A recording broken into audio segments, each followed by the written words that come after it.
Voilà, déjà, Jocelyn Toumba l'a annoncé. L'inspiration, c'est le monde des dieux. Elle vient de la voûte céleste. Elle est plus forte que l'écriture. Voilà, c'est un débat qui continue beaucoup plus à défrayer la chronique chrétienne. Tout le monde s'emballe. Aujourd'hui, on va parler de l'inspiration. On va parler de l'écriture. On va parler du divorce. Ou un pasteur divorcé peut-il prêcher ou enseigner? Voilà les sujets sur lesquels on va revenir, pratiquement 45 heures du temps, avec le prophète Placide Massessé. On va aborder beaucoup plus ce sujet très alléchant déjà. J'ai reçu, quand j'ai annoncé ce sujet, j'ai reçu vraiment beaucoup de messages par rapport à ça. Il y a des gens qui disent « j'aimerais réagir après lorsque je vais suivre votre invité ». Bienvenue, homme de Dieu. Merci beaucoup, messieurs les journalistes. Bien important. Non, par la grâce de elle, tout va bien. La grâce de elle. De elle. Parce que le Créateur a toujours ses noms des révélations. Il s'appelle Eloah, Elai, Shaddai, Yahvé. Comme lui-même a dit dans les textes bibliques. Elai Shemon, Anashim, Vaigra, Moshe Binoun, Yehoshua. Il a révélé son nom, c'est Yehoshua. Voilà pourquoi nous à Lingala on l'appelle Yesu Christo, parce que Yesu Christo est la translittération directe de Yehoshua à Mashiach. Donc quand je dis Yeshua à Mashiach, ce n'est pas en hébreu, c'est en Lingala. Et Dieu c'est qui? Hein, pardon? Dieu c'est qui? C'est l'objet d'adoration. Dieu. Oui, justement. Bon, il y a ceux qui disent que Dieu ça veut rien dire. Mais justement, toi si tu es Dieu, c'est pour cela même le terme Elohim dans la Bible est appliqué aux juges. Donc les juges sont appelés des dieux parce que ce sont des gens qu'on considère. Parce que Dieu veut dire l'objet d'adoration, vénérer quelqu'un, respecter quelqu'un. Le mot Dieu dans la Bible aussi est appliqué aux hommes. Est appliqué aussi aux êtres célestes parce que lorsqu'il y a l'apparition angélique, il y a du respect que l'homme a toujours vers les êtres célestes. Maintenant, quand on parle Elohim, ceux qui ont fait les guerres, vous le savez, Elohim, c'est toujours les pluriels. Alors, ça veut dire quoi? Même quand Dieu dit crayon, donc il y a plusieurs. Non, non. Lorsqu'on dit Elohim, c'est le pluriel parce que le singulier, c'est elle. Il y a El, Eloah, Elai. Mais lorsqu'on dit pluriel, Elohim, c'est le pluriel. Mais dans la Bible, il y a ce qu'on appelle le pluriel de la majesté. C'est-à-dire, comme on dit... le nous majesté. Voilà, comme on dit bonjour. Hein? Comment allez-vous? Devant un grand, tu ne peux pas dire comment tu vas. Vous voyez, ben, si c'est votre papa, c'est tout à fait normal. Mais si c'est une personne élevée, tu diras justement comment allez-vous. Et lorsque même la parole nous dit, Dieu dit, faisons l'homme à notre image, mais lisez la suite, la parole nous dit, Dieu créa. Le verbe qui est là en hébreu, c'est bana. Bana veut dire bâtir, créer. Or, quand vous lisez dans les livres d'Ésaïe, le Seigneur a dit Anouki, Anouki Yahvé, Vehen, Mibalda, Imoshia. C'est moi qui suis Yahweh. Hors de moi, il n'y a pas un autre sauveur. Il n'y a pas un autre créateur. Il est le seul Moshia. Il est le seul créateur. Le texte de la Genèse, chapitre 1er, le verset 1er nous dit Bereshit bara Elohim et Hashamayim. Donc Bereshit bara Elohim et Hashamayim. Donc il reste le seul et l'unique créateur. C'est justement le pluriel des majestés. Vous allez le voir même dans Exode chapitre 31, Exode chapitre 32, lorsqu'ils ont fait les veaux d'or. Si vous lisez les textes en hébreu, il est écrit, ils ont fait Elohim. Or, il y avait un seul veau d'or. Vous voyez, même lorsque vous lisez les textes de la Genèse chapitre 28, Genèse chapitre 29, on dit Jacob lita avec Dieu. Ça, c'est en français. Mais quand vous lisez dans les textes hébraïques, on vous dit que Jacob lita avec Elohim. Est-ce qu'il y avait plusieurs Elohim? Non, il y avait un seul Elohim, il y avait un seul veau d'or, mais le terme qui est employé en hébreu, c'est Elohim. Donc, dans les textes bibliques, il y a le terme Elohim qui désigne plusieurs fausses divinités. Il y a le terme Elohim qui est utilisé dans le sens d'élever Dieu, respecter Dieu. Ça n'a rien à voir avec la notion de alors maintenant, Elohim. Aussi autre confusion, quand on dit, quand Dieu s'était révélé à Moïse, il dit, je suis l'Éternel. Et que certains hébraïstes, ou je peux le dire, ils disent les mots, donc le verbe être au présent. Ça n'existait plus. au niveau d'hébreu. C'est qu'on nous a trompés quand on dit que je suis. Alors, peut-être il fallait dire je serai, donc, je serai. Alors, jamais en hébreu, les mots je suis. Alors, vous êtes là, quelle est votre position? Non, mais exactement parce que nous avons la tradition, parce qu'il y a une différence entre la translittération et la tradition. Nous utilisons, par exemple, ça, c'est la Bible de Louis II. Mais dans les textes hébraïques, les textes qui est écrit là, Hani Yahvé, je suis Yahweh, Elohim de Abraham, Isaac, Jacob, et puis il est écrit Heye, Asher, Heye. Donc, Heye, Asher, Heye veut dire je serai celui qui sera. Pas je suis celui qui suit. Non, ça c'est une mauvaise tradition. Parce que le verbe être au temps présent dans la langue hébraïque, comme vous venez de le dire, ça n'existe pas. Les had, c'est toujours au pluriel. Voyez, Heye, Hacher, Heye. Donc, je serai celui qui sera. C'est ça la bonne tradition. C'est ça la bonne traduction. Oui, mais Louis II a traduit, je suis celui qui suis. Bon, nous tous nous répétons. Donc, ce sont des erreurs. Oui, c'est qu'on se rend compte qu'il y a beaucoup d'erreurs dans Louis II qui ont même bâti les églises, qui ont bâti vraiment des foules. Je suis ce que je suis. Donc, il y a plus de 685 erreurs dans Louis II. Donc, c'est parmi les mauvais traducteurs, c'est Louis II. Louis II. Il a fait un bon travail parce que il fit parmi des gens qui ont... Bon, il a été soutenu par plusieurs personnes. C'est la version la plus lue dans le monde. Et la même traduction, c'est laquelle?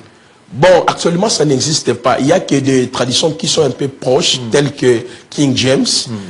Lorsque vous lisez aussi, il y a une nouvelle version qui a été éditée par un Congolais qui s'appelle Shora Kwetu.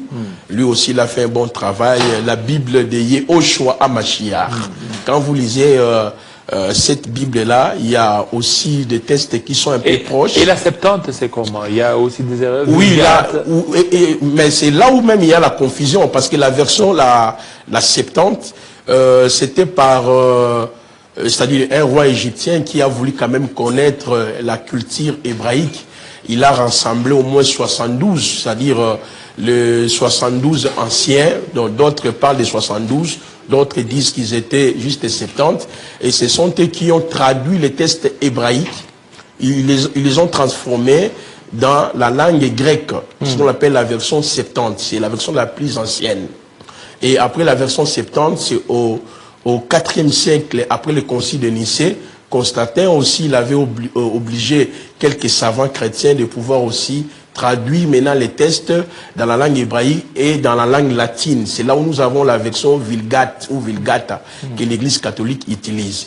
Donc actuellement, il n'y a pas de textes, les manuscrits authentiques. Il n'y a que des traditions. Parce qu'en ce qui concerne la chaîne de transmission dorée des manuscrits, il y a ce qu'on appelle les manuscrits majoritaires et les manuscrits minoritaires. Donc chaque traducteur essaie justement de s'aligner au manuscrit qu'il trouve un peu mieux pour pouvoir faire asseoir sa pensée. Parce que au 1er siècle, la transmission était orale. Alors si la transmission est devenue voilà, ici la transmission est devenue écrite, c'est suite à la persécution et à la dispersion des chrétiens ça et là.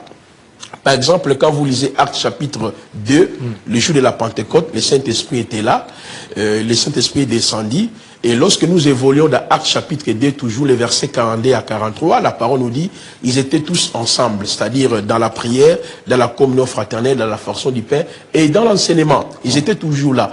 Mais quand vous lisez Actes 4, Actes 5, Actes 6, 7, 8, c'est la persécution. Suite à la persécution, l'Église est allée ça et là, et à la mission, c'est là où on commence maintenant dans la tradition écrite. Et, par exemple, il y a eu des papyrus, il y a eu des parchemins, il y a eu des codex. Vous voyez, les codex, on a 3. Le codex sinaïtique, le codex André Nicus. Il y a aussi un autre codex là, qui ont été découverts à partir du 5e et 6e siècle. Donc, il n'y a pas de tests originaux. Donc, il faut étudier l'hébreu et les grec. Exactement. Voilà. Donc les meilleures versions, c'est en hébreu, en grec. Exactement. Lorsque vous lisez la Bible dans la langue de la révélation, c'est en ce moment-là que vous pouvez repérer beaucoup de faussetés. Par exemple, lorsque nous prononçons Yehoshua, vous voyez, les gens le qualifient directement, c'est du judaïsme, c'est de la Kabbale. Yehoshua Hamashiach. Hamashiach. On vous dit, non, vous voyez, pourquoi il ne dit pas Jésus? Oh, moi, je parle aussi au nom de Jésus, je prêche au nom de Jésus parce que nous avons été colonisés par les Belges. Mais si vous voulez remonter dans l'historicité, quand est-ce que la Bible en français a été traduite? C'est justement au XVIe siècle. Il y a un monsieur qui s'appelle David Olivetan. C'est lui qui est le fondateur du nom Jésus. C'est un Français. C'est lui qui a créé... Au XVIe siècle. Au XVIe siècle. Il a créé le sobriquet qu'on appelle Jésus. Il s'est référé, entre autres, dans le livre précité, la Vulgate, parce que, non, la Septante. Parce que dans la version Septante, lorsqu'ils sont arrivés dans Nombre chapitre 13, le verset 16, là où il est écrit en français, tels sont les noms Moïse donna au fils de Nun Osea. Maintenant, en hébreu, il est écrit Elei Shemont Anashim Vaigra Moshe Binun. Donc, Elei Shemont Anashim Vaigra Moshe Binun Osea Yehoshua. Maintenant, lui, il a traduit ça Yeshua. Il a traduit Jesus. Il a pris Yehoshua dans la version 70, il a traduit Jesus. Parce que on ne peut pas niveler l'alphabet hébraïque et grec. Donc, les consonnes ne sont pas similaires. Donc, lui, il a créé d'abord le sobriquet Jesus. Et lorsqu'on arrive dans la version aussi, la Vulgate, là aussi, on a changé. Ça devient Zeis, Yusus, Zeis, et puis l'autre là, sobriquet, j'ai oublié. Et quand David Olivetan aussi vient de traduire pour la première fois les textes en français, lui aussi, il a créé le sobriquet Jésus. Jésus. Et ça restait comme ça, comme tous les pays qui ont été colonisés par ceux qui parlent, s'expriment dans la langue française, c'est toujours Jésus, Jésus. Oui, mais en anglais, c'est toujours Jesus. Oui, mais quand vous entrez par exemple dans la version King James, là où on a écrit Esaïe, c'est Yeshua, même en Swahili. Yesu. Vous voyez, même à Lingala, on l'appelle Yesu Mashiach. Donc quand vous mettez H-A entre Yesu Mashiach, c'est Yeshua Mashiach.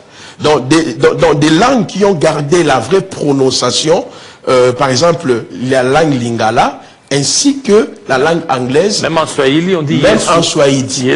Yesu Christo, Yesu Mashiach, Voilà. Yesu Mashiach. Mais ce qui compte, c'est justement avant la foi à sa mort, à sa résurrection, à son ensevelissement, c'est ce qui constitue les... Même son nom, mais il dit qu'afin qu'au nom de Jésus, que tous genoux fléchissent. Oui. Alors, ce sera quel nom? Jésus, parce qu'on voit au nom de Jésus, Yehoshua Mashiach, Oui. ou ce sera sous quel nom? Non, les démons n'ont même pas peur de Yehoshua Mashiach ou de Jésus-Christ ou de Jésus. Parce que lui-même a dit, plusieurs viendront sous mon nom. Ils feront les miracles à mon nom. Ils chasseront les démons à mon nom. Ils prophétiseront à mon nom. Donc, les démons, même Satan n'a pas le nom de celui qui a cité, n'a pas peur de celui qui a cité Jésus, Yehoshua, Jésus. Parce que lui-même, dans Matthieu 24, lisez le verset 1er jusqu'au verset 23, a bel et bien précisé, les faux viendront sous son nom. C'est-à-dire pour séduire, pour égarer, pour prophétiser. Mais c'est même ce qui fait que le nom, que ce soit Jésus, Yehoshua, puisse produire les effets, c'est d'abord la foi en son nom. Or, la foi en son nom, cela veut dire vous croyez à sa mort, à sa résurrection et à son ascension. Le Saint-Esprit va maintenant habiter en vous. Comme cela est écrit dans Éphésiens chapitre 1er, 13-14. Après avoir entendu l'évangile de votre salut, vous avez cru, vous avez été scellé du Saint-Esprit. Comme je suis scellé du Saint-Esprit, même il nous arrive à des fois, mais c'est les journalistes, vous êtes sans ignorer, devant des cas spécifiques, tu dis, toi démon, sors. Même pas citer le nom Jésus, Jésus, les esprits mauvais quittent. Pourquoi? C'est la puissance qui est en vous. Rentrons dans Actes chapitre 3. Lorsque l'apôtre Pierre a guéri l'homme boiteux qui était toujours là au temple, il dit, pourquoi vos regards est fixé vers moi? C'est la foi en son nom qui a produit le miracle. Donc ce qui compte, ce n'est pas Jésus, Yehoshua et tout, mais la foi d'abord à ces noms-là. Vous voyez, Yeshua, Jesus, Jésus, Yeshua, c'est ce qui compte quand vous croyez à ces noms-là. Et il y a des miracles. Voilà, merci beaucoup Jocelyn pour cette illustration, Yeshua, Voilà. en grec Jesus, voilà, en grec, en latin Jésus, Yeshua, en syriaque, tout ça. Voilà, merci, merci beaucoup Jocelyn pour toutes ces précisions. Alors, nous revenons beaucoup.